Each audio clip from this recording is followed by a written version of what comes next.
freedom is never more than one generation away from extinction. We didn't pass it on to our children in the bloodstream.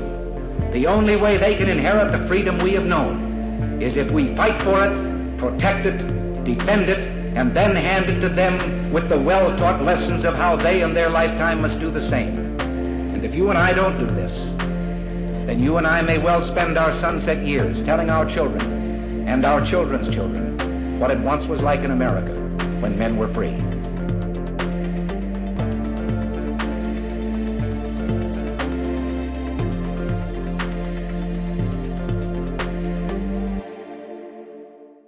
Hey everybody, welcome to episode number 418 of Gun Freedom Radio, where we engage, we educate, and we inform.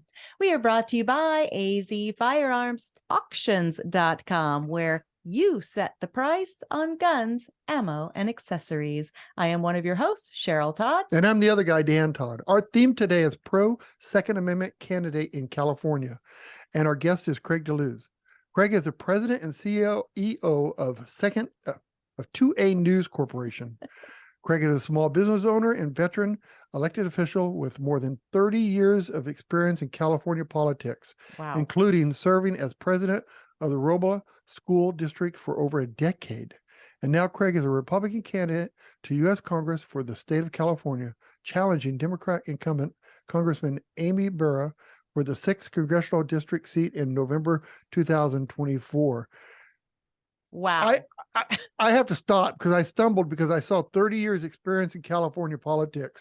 Your brain must be like just exploding right now. You know what? You get used to winning the argument and losing the vote. Yeah. Nice. That's exactly it. And thank you so much for all that you are doing in such a difficult state and for taking the time to talk to us about it today. And welcome back to the show. So I think we might have pronounced your opponent's name incorrectly, but I don't think you're supposed to really give them airtime. Is that right? Well, if folks want to find out just how bad he is, his name is Ami Bera. Ami, okay. Mm-hmm. And it's not good. And you are hoping to come in and try to restore some semblance of not only sanity, but of a constitutionally based representative government in a state that seems like too many people, they don't even know that that's a thing anymore. Talk to us a little bit about that. Well, you know, I'll tell you, the interesting thing about California is that it actually has more Republicans than any other state in the union. It just so happens that we have twice as many Democrats as we do Republicans. But there's a lot of conservatives. There's a lot of people, depending on where you live in the state of California. I mean, we have a number of different communities who, if they could leave California, they most definitely would. And by the way, we actually have people who are actually just leaving California to places like Arizona, places like Florida, places like Texas. I've been involved in conservative politics or politics in general for 30 years. When I was in college, I was the first Black AS president in the school's entire history there at Chico State University. And that was my first taste of politics, where I learned how many decisions were being made that I had no idea about, but they affected me. They affected what I could learn. They affected what things were going to cost on campus and all of this stuff. And then as I got involved in statewide politics, I started to see it even more. Then I decided, okay, well, you know what? I cannot in good conscience, as I'm becoming a parent, I'm like, I've got to be involved and engaged because I'm responsible for the world that I'm going to be leaving for my children. And I knew at that point in my life that I could not be in good conscience a Democrat, as even though I was raised by Democrats, I was also raised by conservatives. My parents were pro-life. They were pro-traditional values. They were pro-Second Amendment. They believed in entrepreneurship. They just, for some reason, still believed, or at least for some reason, believed that the Democratic Party, or at least Democratic Party candidates, stood for that. My political involvement, even at a young age, let me know that just simply was not the case. So I starting to work with candidates, helping get candidates elected, and then was working as a classroom teacher when I got very frustrated because there were so many things. Every time I said I wanted to do something, I said, well, you can't do that. Well, why not? Well, because ed code. Well, okay, well, you can't do that. Well, because of the union contract. So finally I said, you know what? I want to understand what is this? What are the problems who are making these decisions that are making it impossible for us to be able to educate our kids? So I put together a list of people who I had volunteered for and worked with in order to help get elected. And the first person I called was former Senator Tim Leslie here in California. And 3 weeks later, I was working for him in the California legislature, and my career in politics began. Not long after that, I became a member of the Robla School Board, where I've now been on the board. I'm now serving my 19th year on the board. So when I say more than a decade, it's actually almost 20 years. Yes. And just once again, have been involved at that level, been involved at the statewide level in various different organizations, advocating for issues. And you most know me, probably your listeners and your viewers probably most know me for my work on the Second Amendment. Working with the Firearms Policy Coalition, I've spent over a decade lobbying the halls of California for the Second Amendment, working in the halls of Nevada, as well as in Washington, D.C., and then doing media, whether it's Coffee with Craig or Gunshine State or the Gunshine State, but really, or 2A News, just advocating for the Second Amendment. And I'll tell you, and this is advocating on behalf of the Second Amendment is not even primarily about the guns. It's about an understanding that the right to keep and bear arms is a civil right. Amen. It's a right that is due each and every one of us, not the way in which some folks want you to believe the Second Amendment is, where it's special rights for special people. These are the rights that are due each and every one of us. And it's important that we are fighting, because if we don't fight for our Second Amendment rights, we will. I mean, if we don't fight for our rights, we will lose them. If we don't utilize our right to free speech, to seek redress from our government, then we will eventually wind up losing those rights. And that's what really attracted me to working for the Firearms Policy Coalition. And once again, getting to meet great folks like you. Well, thank you. And it's been really our honor. And you have been doing this somewhat longer than we have. And so in a lot of ways, I've looked to you as a mentor of how to speak about these issues, because they can be very emotional, right? And the other side can just pop off with the craziest stuff. We don't have that liberty. We don't have that. We have. You can call them lies. They can pop off with lies. I'm sorry. Yes. Go ahead. Well, the latest with President Biden, he was talking about the stabilizing brace. He didn't lie about that. Oh, he didn't lie about it, Greg. Have you heard the thing? He didn't lie. He is uneducated and he doesn't know what he's talking about. That's different, but go ahead. He lied. I don't know if you heard it, but I'm sure a lot of our listeners did, that he's saying that somehow putting a stabilizing brace on allows the gun to on a pistol makes it a gun. And then it can shoot a higher caliber projectile. Like, no. Yes. So, and then you find this not just in the gun, just in the gun community, but you find this in issues across the board, where and I'll just call them the left, decide that whether it's misinformation, which is not knowing or operating or communicating out of ignorance, or disinformation, deliberately sharing information they know to be false, the motive may be different, but the outcome is the same. And that is, how can voters make informed decisions when not just the politicians are involved in the misinformation and disinformation, but when the media and academia are right there alongside them. And these are the folks who are supposed to be, academia is supposed to have the knowledge and the wisdom and the understanding and be unbiased in order to be able to have these sorts of discussions. And the media is supposed to be the unbiased reporter and referee. But, you know, we don't see that. We see a media that is the propaganda arm of the gun grabbing left. And we see an academia that has gone from really promoting intellectual thought and debate to educating students into imbecility. Oh my gosh, exactly. I could not have said that better. Imbecility. And if it's not a word, it needs to be, and it is now, because we said it. But it, you know, not only do they propagate these crazy ideas and lies, but then, we come along because they're so outlandish, then we put them on our social media to say, look how dumb this is, or look how wrong this is. And in the meantime, we're actually serving their purpose because we're giving more and more airtime to the wrong rhetoric. And I think that's something that we can do better. And, with your media background, I would just wonder what you think about that.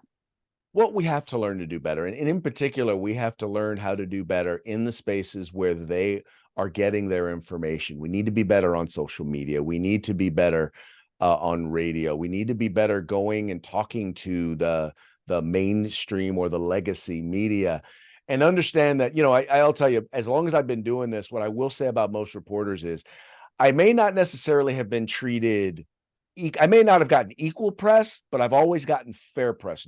Only in one instance has what I said been misrepresented. And when I exposed it, that video is actually still to this day the most viewed video on the Firearms Policy Coalition's YouTube channel. Oh my goodness. Well, so often our side, whether we're talking about specifically gun rights or whether we're talking about conservative values, it feels like, we are never the drivers of the conversations. We are always reacting to it and catching up. And just like this thing with Biden, I'm saying, like, now we're going to try to go and catch up and try to say, no, what he's saying is wrong and here's why it's wrong. But what are we going to do? And you're in a perfect position now, running for an office at the federal level, to put ourselves in the driver's position. So the other side is the ones that are catching up to. I mean, we have it all on our side. We have the Constitution and the Bill of Rights and the truth all on our side, yet we always act like we're in the explainer position. What can we do to fix that, Craig? Well, I think the first thing we have to do is to show up. Unfortunately for conservatives, our tendency is to retreat and circle the wagons, I've seen a good number of conservatives. I get it. Some people have to leave California because there's no way for some people to be able to live the American dream here.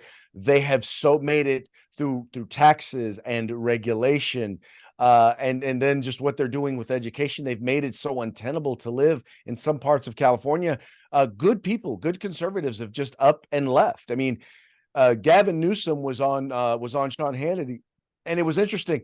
Sean Hannity asked him, what do you have to say about all of these people? I mean, for the first time ever, fewer people, more people are leaving California than are coming there. And he cited off all of these statistics, all of these numbers that most of them, when fact checked, were wrong. But I'm like, Sean Hannity didn't even bother to say to him, you know what? That was a very articulate response to a question that I didn't ask. Yes, exactly. Oh my! I mean, goodness. we have to be willing to steer the conversation. But the other thing is this: we can't wait for them to come to us. We have to show up. We have to go places we haven't gone. There are a lot of people. There are a lot of Democrats, a lot of declined to state or independent voters in the state of California who agree with us on some very common things. The problem is they just don't know it. And I'll give you a great example. You've seen all of the conversation about all of these laws affecting the LGBTQ community and them trying to ban books. Well, no one's really addressing the real core issue. No one is trying to ban the books because they're LGBTQ books. They're trying to ban them because they contain pornographic material. Right. I'm talking graphic pictures of minors engaged in sexual activity. Right. That's not all of them. Some of them just have text talking about it. Some of them have suggestions on how to engage adults in sexual activity. I mean, it is wholly inappropriate books that should not be in our public schools. Now, if we were in the media focusing on that and laser lighting that, right? Or how about this? How about if we were already at the public schools? How about if we were already at the school board meetings? We would already know that this is going on and would have been able to stop it before it ever got started. Right. Well, even their idea to say we're banning books. We're not banning the book. We're just saying it's inappropriate, age inappropriate for this library on a public school property. You can go sell it anywhere else you Well, it's want. against the law to right? have sex with minors. And that's what he's saying. We should fight that issue, not the issue. Absolutely. Absolutely. But I'm just saying that whichever way they can lie, they're going to lie and fabricate and embellish. And, you've done so much, and you have such a rich experience, in history of being in these places. And you've seen a lot of this shift into a different direction. As a candidate, first of all, let's make it clear to our viewers, what is the office you're running for? And what are voters going to get with Craig DeLuz in that position? So the exact position I'm running for is the 6th Congressional District in California. It is kind of northeastern suburban Sacramento County. There's a certain portion of the city of Sacramento that obviously tends to be the more Democrat leaning or anti-gun leaning side. What folks are going to get from me is an individual who is principled. I think even those I sit on a school board in an area that's 60% Democrat. And in my 18 years on the board, I've been board president more than 10 of those years. Wow. And that's because, when it comes to education, I'm all about what is best for the kids. How do we create a safe environment for children to be able to learn and get the skills they need to be a citizen and to enjoy the American dream? And how do we make sure that the school district is in a position fiscally and financially to be able to do that? And we focus just on those things. So number one is principle and focus on the details of what it is of what the specific job is. The other thing is you're always going to get someone who's going to tell you what you need to hear, not what you want to hear. My attitude is always, I'm not going to lie about who I am to get in office, because if I lie about who I am to get in office, then I got to lie about who I am to stay in office. I tell folks in a minute, I'm a card-carrying member of the vast right-wing conspiracy. Having said that, I also understand that in governance, you have to work with all people. And I always seek to try and find common ground with everybody. Now, I may not agree with you on everything, or I may not agree with you on anything, but my goal is to understand what your goals are, because oftentimes I find that people's position on issues is inconsistent with what their goal is in implementing a policy.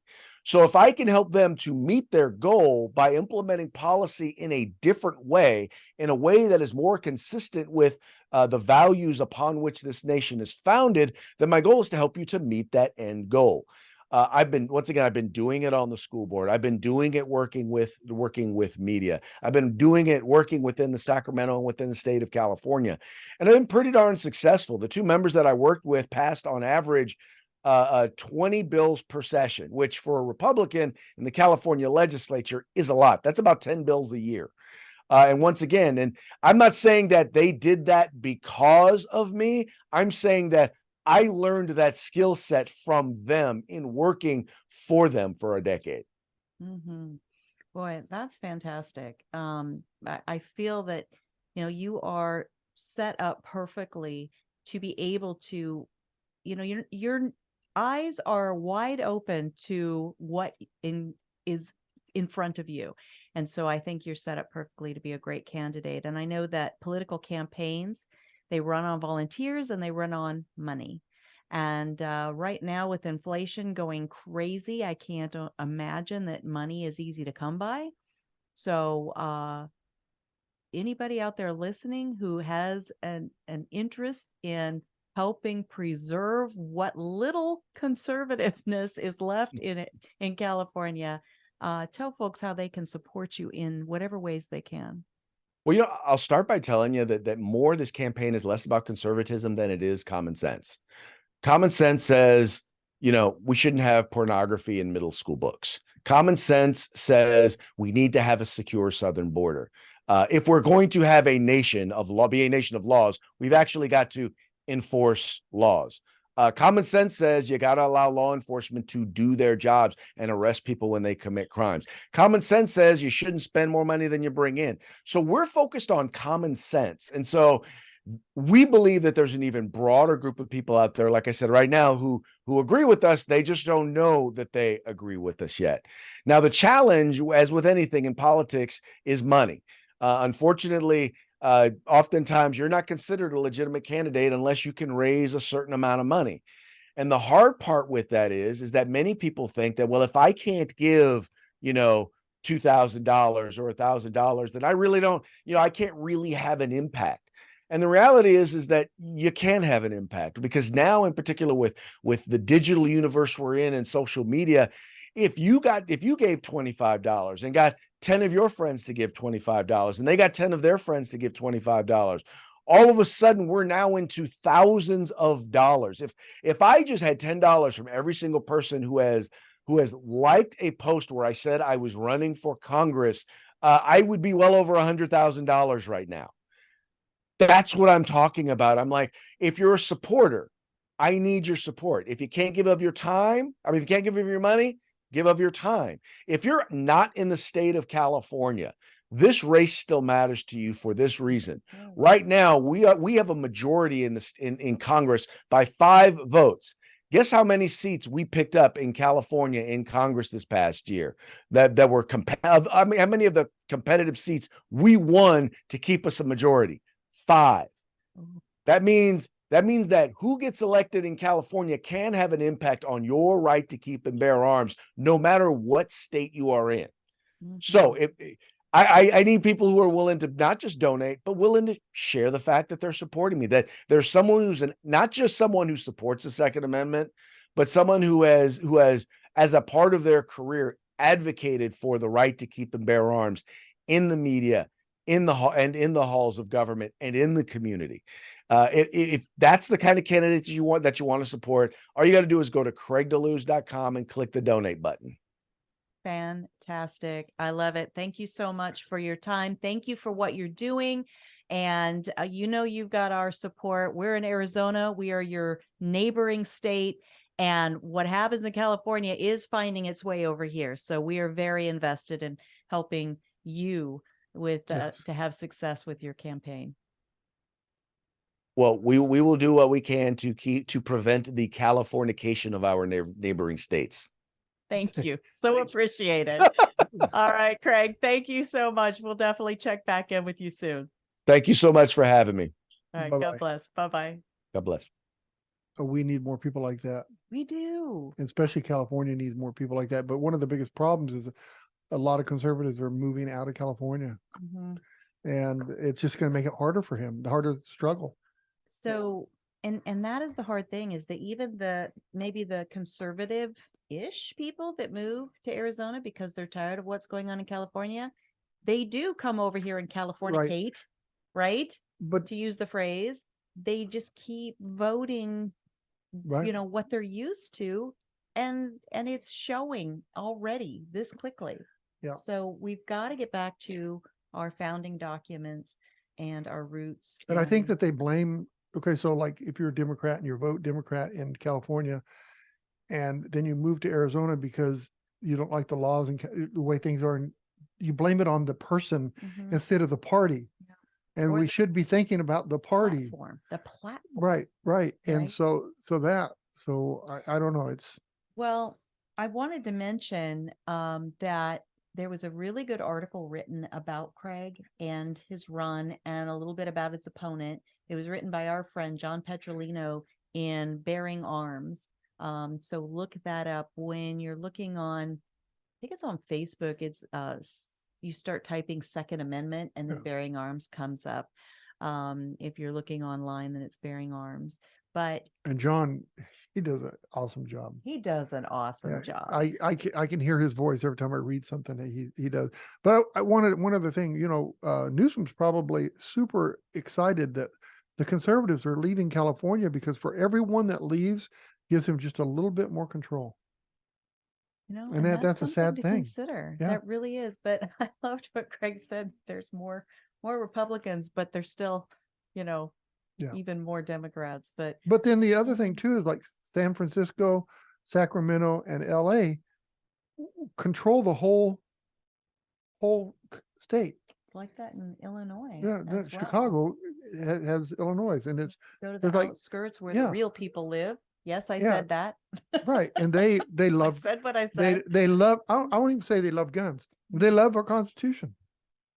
They do. They do. All right. Well, Craig, you definitely have our prayers and whatever support we can send. I've done an Instagram video in support of him. We've sent over a few dollars, and I love his idea that if you like his post enough to hit that little heart when he said, "I'm announcing my candidacy," then go to his website and donate $5, right? If you can't do 10, do 5.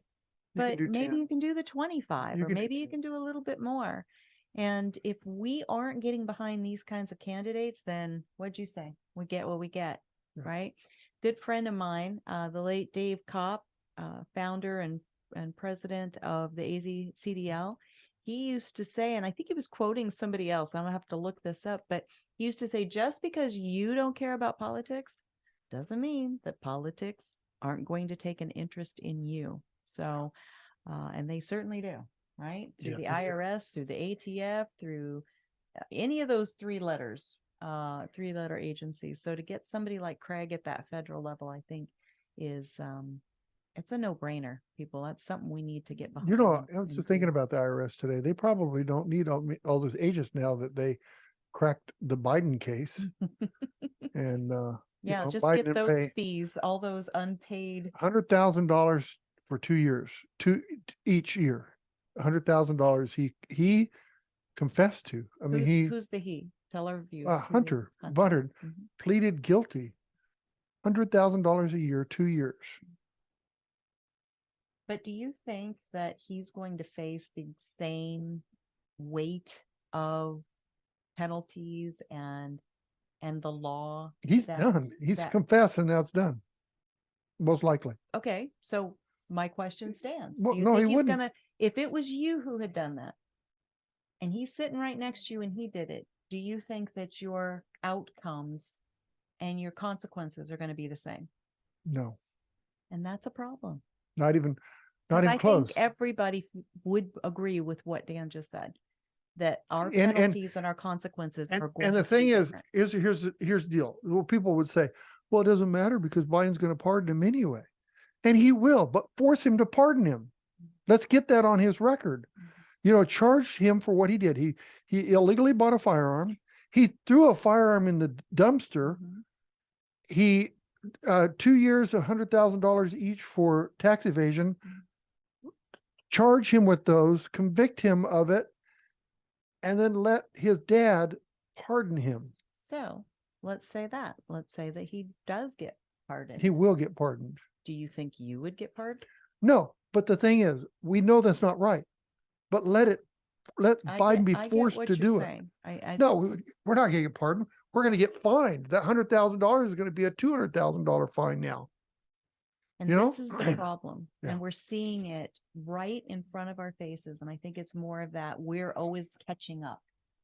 We who agree that that is not okay should be out in front and let the other side have to explain away their actions and the unfair tiers of justice out there. I agree. Somehow I feel like, there are a few lone voices that are doing that, but we're relinquishing the platform of truth, right? Just objective truth.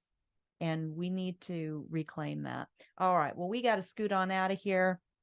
Thank you so much to Craig DeLuz for all you do and all you're still continuing to do. Thank you to our amazing listeners and viewers wherever there's internet across this planet. We have people hungry for the conversations and the content that we share here. If you want to go and watch this video over again, or you want to see any of the shows that we've recorded and placed on video, go to YouTube or Gunstreamer or any of the places you find video content and click the subscribe and the notifications button, because that tells those platforms that what we do here, these conversations, is valuable to you. It gives us a little hedge against being canceled, and we appreciate that. If you want to listen to the audio only versions, then go to our website, GunFreedomRadio.com, click the on demand tab, and binge listens to your heart content, darling. All right. And if you want to see photos and bios and links to all of our guests, including Craig DeLuz, where you can go to his website and maybe donate that 10, 25, 50, whatever dollars, and encourage your friends to do the same, click the guest tab. All right. Until next time, we're going to pray for this nation. We're going to pray for our leaders. What about the ones you don't like, Dan? Can I get back with you on that? You can get back to me, but we need to pray especially for them, I think. And till next time, be good to each other. Have a great week, and God bless. Bye-bye.